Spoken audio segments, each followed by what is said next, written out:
Thank you very much, Ali. Thank you very much. So I'm really thankful for this session. So first of all, AIM Consulting is really putting on a great effort. Actually, Ali has been really improvising and forthcoming, especially in the COVID scenario, in coming up with exciting ideas. So this particular work Reimagine Summit is very relevant in today's context. So in the interest of time, I'll just quickly introduce my panelist here. So Mariam Minhas and Murtaza Khalil. So Mariam has been in the region for a while. She's been part of the people and human capital domain, and she's been assisting a lot of companies, predominantly in the technology area. She has been working for Nokia, Microsoft, Soup, which later on actually became Amazon. She has a very diverse kind of exposure because she has been actually looking after different functions in a leadership role across Middle East, North Africa, and Central Asia. Recently, she took kind of a break from the corporate sector, and she has been actually assisting and advising a lot of startups in the region, in Africa, Central Asia, Middle East, and in Pakistan as well. So welcome on board, Mariam. Thanks to have you. Thank you for your time. I also got to mention that we were colleagues at the start of my career. Yeah. So we were together. So interestingly, Murtaza Khalil is also has been part of the Telenor. So it's a great coincidence. All three of us actually have been in Telenor. So it's great. So Murtaza has outstanding credentials. Mashallah, I would actually. I've been following him. Actually, he may not know, but I've heard a lot about him. So he has been part of different banks in his career. And as of currently, he's a country manager for one of the leading telehealth companies called Bima. So they're doing some fabulous stuff in the country. So it's welcome, Murtaza. Welcome to have you as part of the panelists today. Thank you. Good to be here. Yeah. So I'll just quickly kick off. So as Ali mentioned initially, so our today's session is all about future of employee experience, right? So we're going to actually talk about different scenarios and have your perspective from both Murtaza and Mariam. I'll just quickly start off with one kind of a recent kind of example that just or experience that I just of my colleagues, right? So another colleague, he's part of Saudi Telecom. Another colleague is part of Facebook in Singapore. Both were based in Pakistan, and they spotted some opportunities whereby they wanted to be part of some multinationals outside Pakistan to have a global exposure. But their key consideration as an employee was that they were looking for flexibility to operate from their home countries. So interestingly, the gentleman who's actually working for Facebook in Singapore is operating from Islamabad. And the other gentleman is working for Saudi Telecom in Riyadh, but again, also operating from Islamabad. So in terms of employee experience or kind of perspective or expectations, it has totally changed in today's time. So both spotted an opportunity internationally, but operating from their home countries. And that's what their kind of wish list.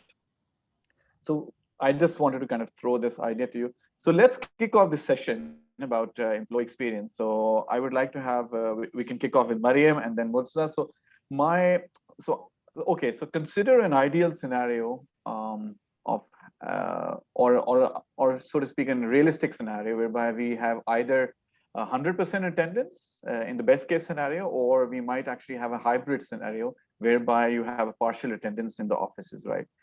So let's have Mariam's perspective. What, in your view, would be the key considerations for employees going forward? Yeah.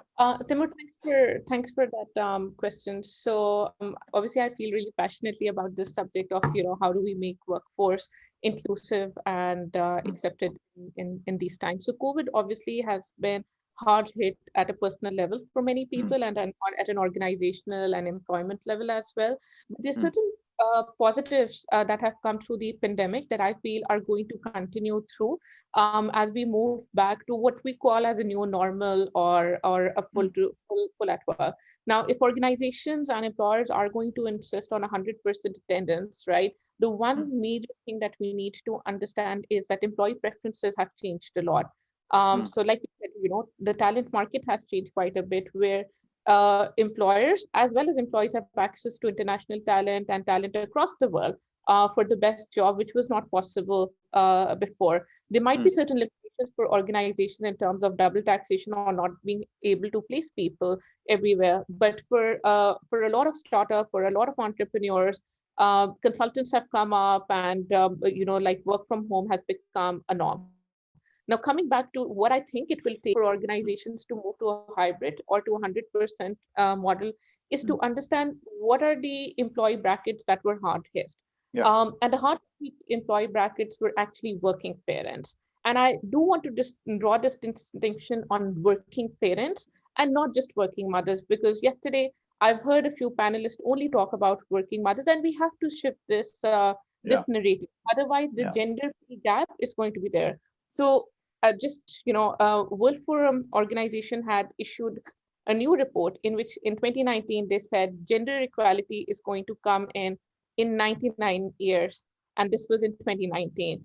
With the number of women that have dropped out of the workforce, that number is 135 years for gender equality to come back at workplace. So there's already a lot of leeway. Organization, HR, as well as the employers will need to understand what it will take for working parents to come back, what kind of support it's going to take. Now, Pakistan's always been way ahead of the curve, where most of the organization would actually support parents by having on-site daycares and on-site support. That is not the case in the rest of the world. So we will need to be a lot more flexible in accommodating the needs of working parents. The second most important point is going to be the level of flexibility and having a bit of a guardrail in terms of structure that you're going to have, because you can also as an employer have people working all different time zones and teams not coming together. The third would be the amount of technology that you can integrate in terms of your whiteboarding exercises and brainstorming exercises. That's going to be super important. And I think with a lot of organizations that I work with, for example, Amazon, safety is a big key. Other than doctors and your frontline workers, the person who's delivering a package to you or anybody else who's coming to deliver food to your place are also frontline, and the kind of assurance they need or the staff needs in terms of being protected against COVID and having strict contact tracing is also going to become super important. Yeah, no, very relevant. I was taking notes of your points on it. Thank you very much. So Murtaza, how do you see in terms of expectations and overall experience, how is it going to evolve in your view in a hybrid setting or whatever you wish to talk about? Sure. So I think some good ideas and thoughts shared by Mariam. Thank you for that. I think there are some global organizations like Goldman Sachs and other organizations which are, in fact, pushing for 100% of the workforce to come and work from the premises. But I think, this COVID and this pandemic has fundamentally changed the way organizations work, and that change will remain there probably forever. I mean, that's my thought at least. And the way in which it's changed is that the investment made in technology during the pandemic period or during the lockdown period, the first, second, and third wave, at least in Pakistan, has been to an extent that and since the employees have actually realized the gains of that investment in technology, they have become sort of used to, at least in Bima, some of the dividends that have resulted out of that investment in technology. And since they've seen the results which have accrued from that investment, I think fundamentally the way employees see this entire working from office scenario has changed. For example, in Bima as well, I would say that previously, before the work from home era, we couldn't have imagined employees actually working from home effectively. But since we've made that investment and we've seen that result coming in, we're more flexible to that. And that flexibility will always result in some employees working from home, and also employers being okay with that. So I think the 100% work from office scenario, at least in our case, will never be 100% now going forward. There'll always be a percentage which will be working from Yeah. home, and we will be okay with that, and support that as well. Secondly, I think some of the employee, I mean, when you talk about employee expectations, I think it's changed in a way that they expect more interaction. I mean, from wherever in multinationals where there are global stakeholders involved, now employees expect more interaction with those global stakeholders because they're used to that now. Previously, where maybe let's suppose a global CEO would visit maybe once in a month or once in a quarter. Now we can have those town halls regularly online, and they have also seen the benefit of that connectedness and that technology. So I think employees now expect that interaction will continue, and they actually value that because it adds to their own career growth and to the exposure which they get. So I think that's my thought on that, that entire work from office Yeah. scenario. Yeah. So no, thank you very much. I think we got some couple of very interesting points from both of you.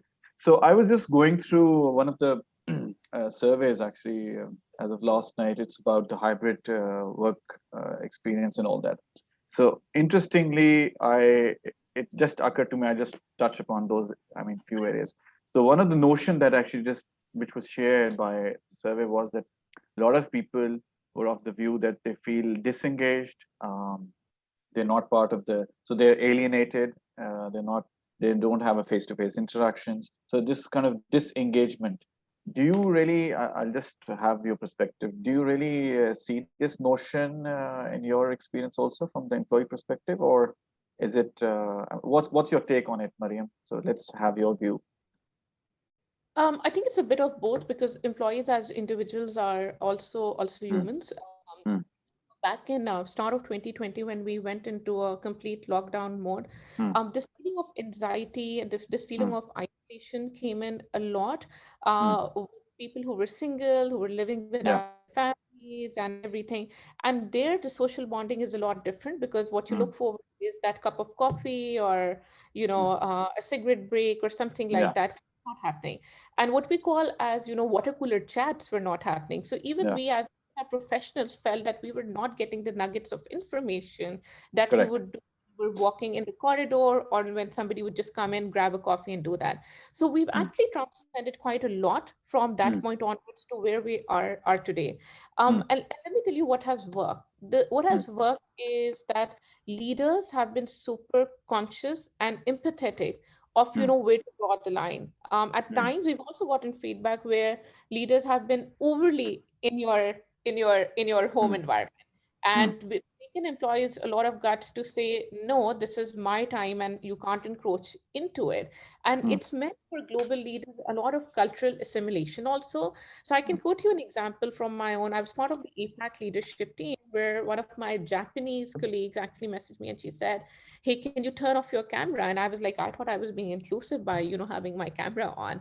And she said, well, in my team our apartments are so small and you working out a big lounge is making them not feel that great. So these are the kind of nuances you find out when you're working for truly global teams, very different time zones. It also brings in a lot of empathy that's come in. So what the more has happened is, and I've seen that trend not just in my organizations but across the world, the demand of employee assistance programs, so EAP as we call it, where your employee has a chance to call in an outside provider which is completely confidential, who's basically a psychologist who can actually speak to you about anxiety issues, etc. And I've seen some very good best practices where at least at Amazon what we had done is we had brought that in to parents also, because parents were like children who were suffering they were high school kids who were dropping out from school and they didn't know how to prepare for university. So connecting those mentors.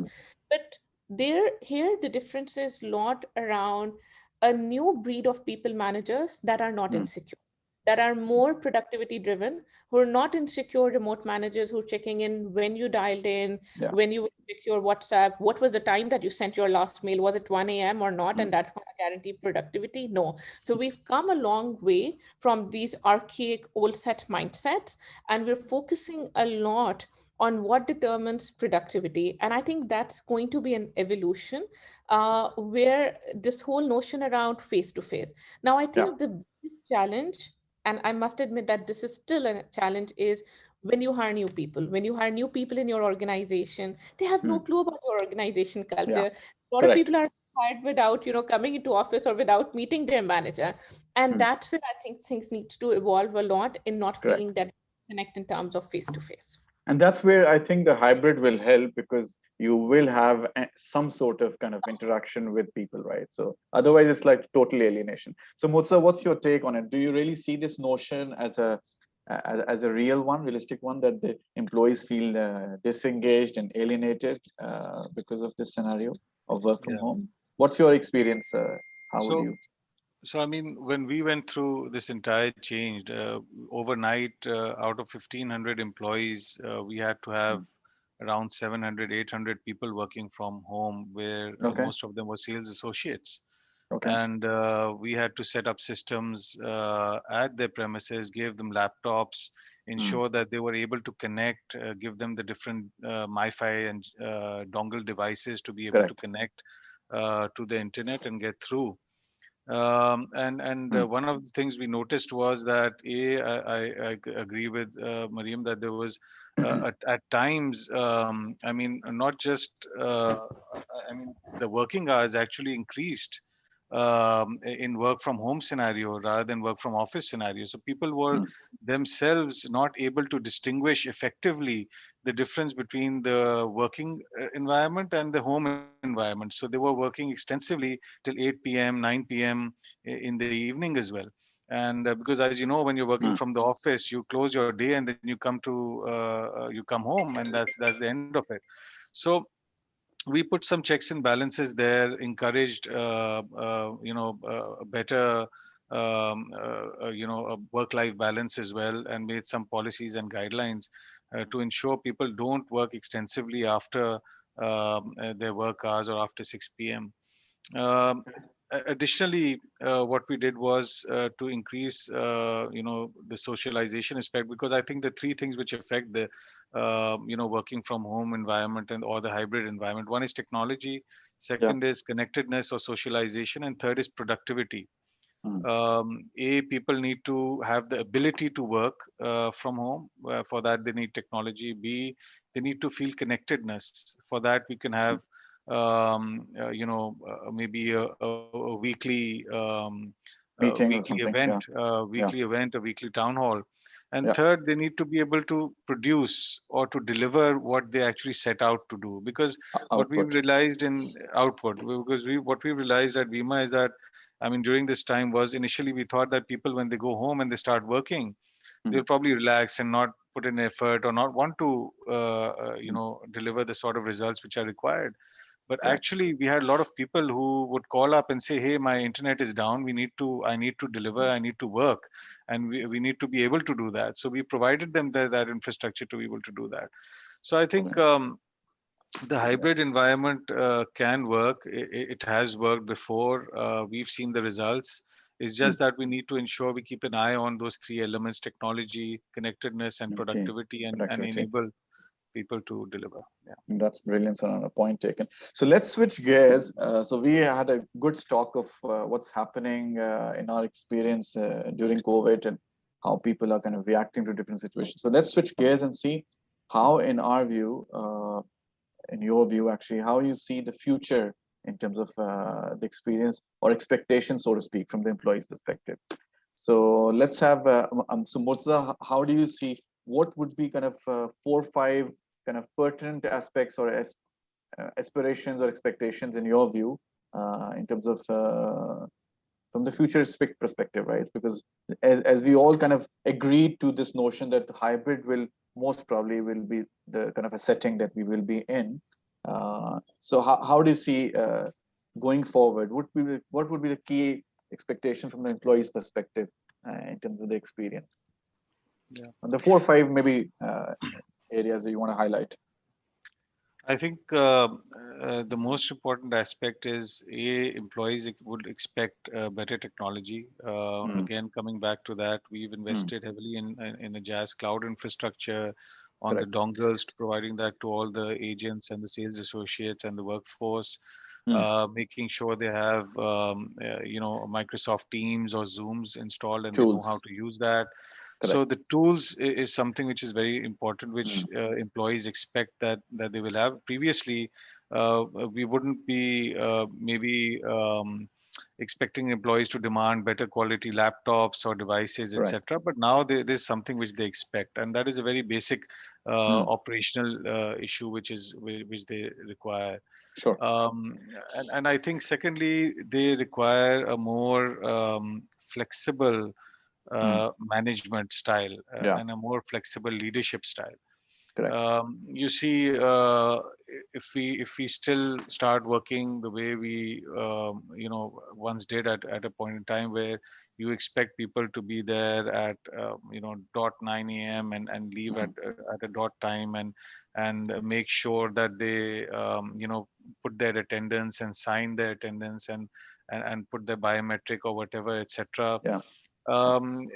It will be very difficult for both the employees and the employers to enforce such a system. So it's important to realize that things have changed. There will be work from home scenarios. There will be scenarios where employees are ill. So one thing which Yeah.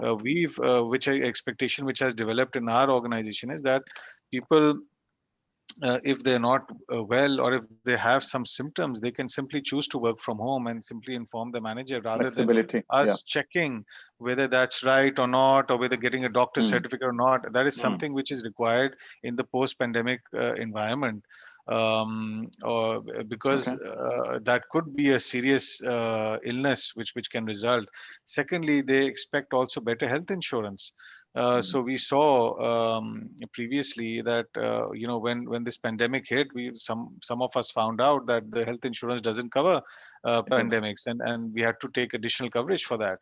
So now that is something which is expected, and also support and a better, I would say a better response, or a pandemic response. I think employees expect that what would the employer do in case such and such incident happens. So they expect that proper response, and if it's not there in a multinational organization such as us, you can expect there to be a lot of dissatisfaction with the senior management. So they expect that. And now, lastly, but not the least, is vaccination incentives, or some support which we can provide the employees, which would actually incentivize them to get vaccinated. So a very minor thing which we've done, but in our own capacity in Pakistan, is to give them some sort of vouchers if they can show that they've been certified or vaccinated.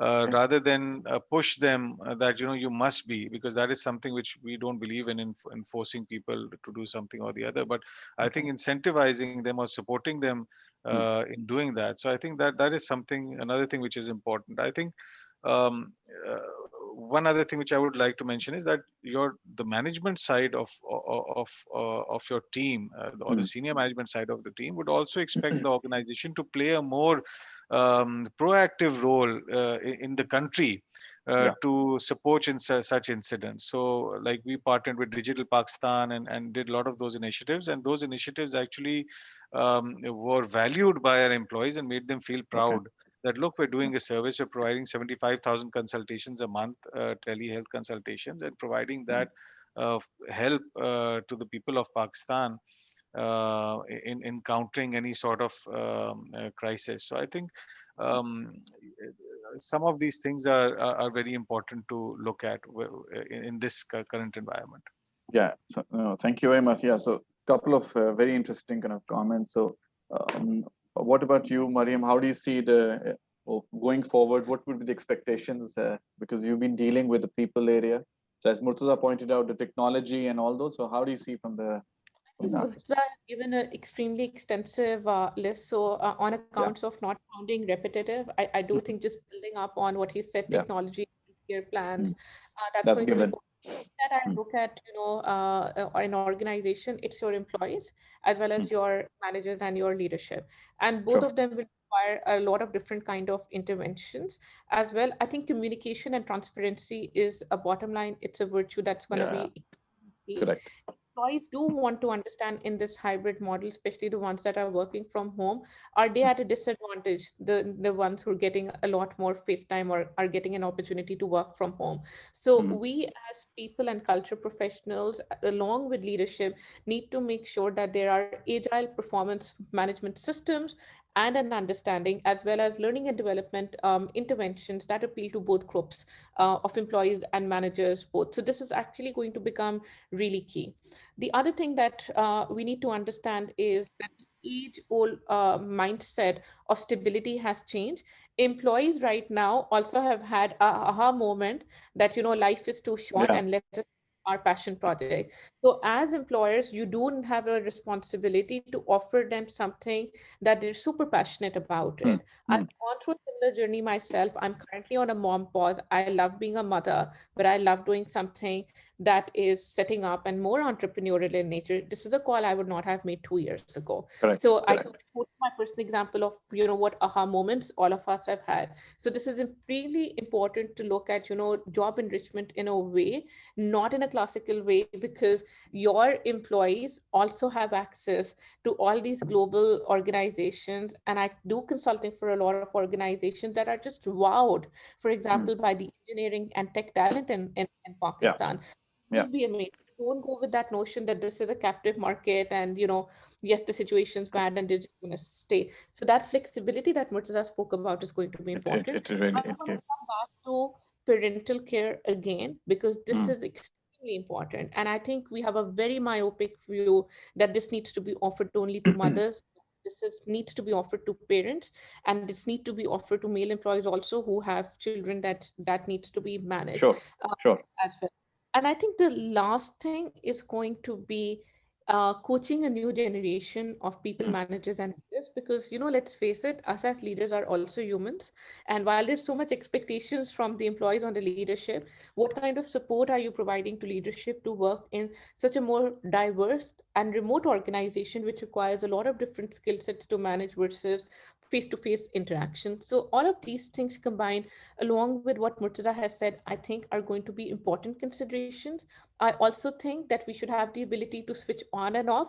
And, we don't see COVID going anywhere. You just have a different No. name for a different variant coming up. Correct. So Correct. the ability to equip your organization to what we call as business continuity plans is going to be extremely important on how quick you can have your workforce work from home and how quick can you Reaction. get back as well.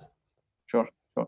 So in the interest of time, we just have one last minute. So I'll just give you both of you a couple of seconds if you want to have some concluding kind of a comment on what one best practice or do you think will continue in future from the employee experience perspective. So Murtaza, just have quick 20 seconds with you. So just a concluding comment from you. How do you? Sure, I think One best practice. Yeah. work from home, flexibility will be there to stay, Okay. I think, and the Okay. option for employees to stay work from home or work from office. And it is as productive as it used to be. So yeah, so this is kind of it will continue. So Mariam, Let me broaden the scope, not just from an employee perspective. I think just from a worldview, being human, being kind, and not jumping to the worst conclusions possible is going to be extremely important. the human aspect. Yeah, sure. I think, we've all learned to be a lot more human. We've all learned to be a lot more empathetic and ask that question to say, how are you doing? That the whole question about how are you doing goes a long way. I felt that when my employees would ask me, my team would ask that, and the day they would, I'll be like, oh God. So I think, being human, being kind, and understanding that if something has not turned up, don't assume that somebody was just watching something on Netflix. There was probably a genuine issue. I think these things, that trust in your employees and the trust in your organization and being extremely human is going to go a long way. No, point taken. So I totally agree with both of you on that front. I mean, the hybrid is here to stay, as Murtaza said, and as you said, the human element is very important. So thank you very much, both of you, Mariam and Murtaza. It was a pleasure having you. Thank you once again to AM Consulting and Ali for putting this up for us.